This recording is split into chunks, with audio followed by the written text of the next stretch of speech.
Maraming nag-uusbungan ng mga magagaling na gitarista kung saan-saan sulok ng mundo. Andyan si Melsik at Ayu Guzfans ng Indonesia. Parehas na alimaw pagdating sa gitara.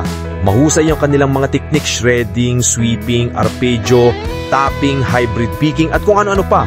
Hinahangaan si Ayu at Mel sa Indonesia dahil sa husay nila sa gitara, katropa. Madalas ang content nila yung mga guitar solo at guitar covers. Pero sa totoo lang, katropa, sa kagaya nating mga Pinoy na talagang mahilig din sa music, hindi sapat ang ipakita lang ang skill sa gitara.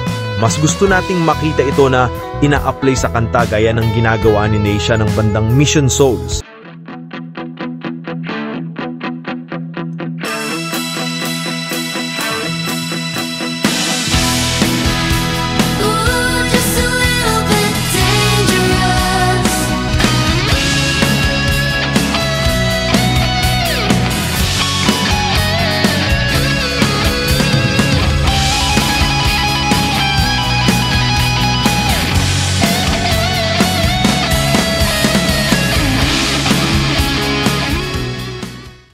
Sa kanta kasi, mararamdaman mo ang emosyon at ang mensahe ng awitin na sa tingin ko, yun naman talaga ang purpose ng musika, yung ma-feel ng tagapakinig ang nais ipahatid na emosyon o mensahe ng isang kanta. Kaya nga siguro na humaling tayo sa bandang Mission Souls dahil hindi lang sila mahusay kundi dahil nadarama natin ang kanilang musika sa ating mga puso. Nahandrama, katropa. Pero seryoso, si Neysha ay isang napaka-talented na gitarista, katropa, gaya din ng kanyang family band.